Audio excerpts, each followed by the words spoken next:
రైటిక సింగరేణి కార్మికులకు తెలంగాణ ప్రభుత్వం good news చెప్పింది.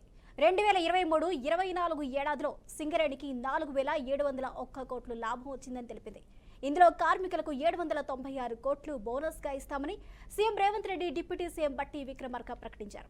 దసరాకు ముందుగానే బోనస్ ఇస్తున్నామని తెలిపారు.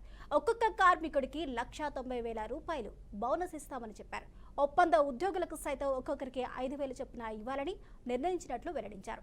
సింగరేణిలో 33% లాభాలు పంచుతామని స్పష్టం చేశారు. తెలంగాణ సాధనలో సింగరేణి కార్మికుల పాత్ర మరవలేనిదని గుర్తు చేశారు. ఇదే అంశానికి సంబంధించి పూర్తి అప్డేట్స్ మా ప్రతినిధి అవినాష్ అందిస్తారు. అవినాష్, సింగరేణి కార్మికులకు వచ్చిన లాభాల్లో బోనస్లు ఇస్తామంటూ కూడా రాష్ట్ర ప్రభుత్వం ప్రకటించింది. దీనికి సంబంధించిన పూర్తి అప్డేట్స్ ఏంటి?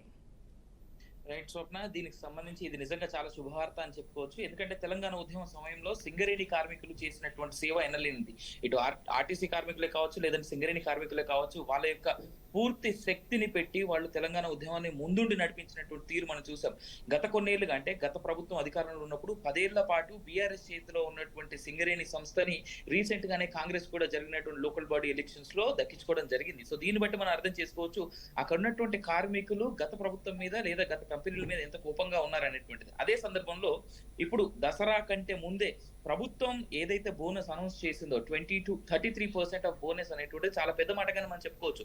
మొత్తంగా సింగరేణిలో 25,000 మంది కార్మికులు ఉంటే ఒక్కొక్కరికి 1,90,000 రూపాయల చొప్పున ఇస్తామన్నటువంటి బోనస్ ఏదైతే ఉందో 796 కోట్లు చాలా పెద్ద మొత్తంగా, చాలా పెద్ద అమౌంట్ గానే చూసుకోవచ్చు. గత కొన్ని సంవత్సరాల పాటు ఇచ్చినటువంటి బోనస్ కావచ్చు, గత కొన్ని ఏళ్ల క్రితం ఇచ్చినటువంటి బోనస్లతో పోల్చుకుంటే ఇది చాలా పెద్ద సంఖ్య అని కూడా చెప్పుకోవచ్చు. ఎందుకంటే సింగరేణి అనేటువంటి సంస్థలో పనిచేసేటువంటి వాళ్ళ జీవితాలు చాలా దుర్భరంగా ఉంటాయి. అంటే అఫ్కోర్స్ కొంతమంది డబ్బు జీతం ఎక్కువ అని చెప్పేసి అనుకుంటారు, కానీ గనుల్లో దిగి పనిచేసేటువంటి వాళ్ళ యొక్క కష్టాన్ని కానీ వాళ్ళ శ్రమని కానీ చూస్తేనే అర్థమవుతుంది వాళ్ళ జీవితాలు ఎంత దారుణంగా ఉంటాయి అనేటువంటిది. ఆ దుమ్ము ధూళిని లంగ్స్ లోకి తీసుకొని చాలా తొందరగా ప్రాణాలు కోల్పోయేటువంటి పరిస్థితుల్లో ఉండి పనిచేస్తుంటాయి. అలాంటి వాళ్ళకి ఇప్పుడు దసరా సందర్భంగా ఏదైతే ప్రభుత్వం అనౌన్స్ చేసినటువంటి ఈ బోనస్ ఉందో చాలా పెద్ద ఎత్తున అన్ని కుటుంబాల్లో 25,000 కుటుంబాల్లో చాలా పెద్ద ఎత్తున ఆనందాన్ని నింపేటువంటిగానే చూసుకోవచ్చు. అలాగే సీఎం రేవంత్ రెడ్డి చెప్తూ ఆయన ఇంకో మాట కూడా అన్నారు, ఇప్పటి నుంచి 33% ఆఫ్ బోనస్ లేదా 33% ఏదైతే మాకు రెవెన్యూ వస్తుందో దాంట్లో షేర్ ఖచ్చితంగా మేము అన్ని రకాల ఎంప్లాయీస్ కి, ఈ సింగరేణిలో వర్క్ చేస్తున్నటువంటి ఎంప్లాయీస్ కి మేము ఖర్చు పెడతాం అనేటువంటి మాట ఏదైతే ఉందో నిజంగా సింగరేణి సంస్థలు కావచ్చు, సింగరేణి కార్మికులు కావచ్చు స్వాగతిస్తా ఉన్నట్టుగా మనం చెప్పుకోవచ్చు. Swapna, right, thank you Avinash. ఇవి ఇప్పటికున్న bulletin updates. Stay tuned to BRK news, తెలుగోడి సత్తా.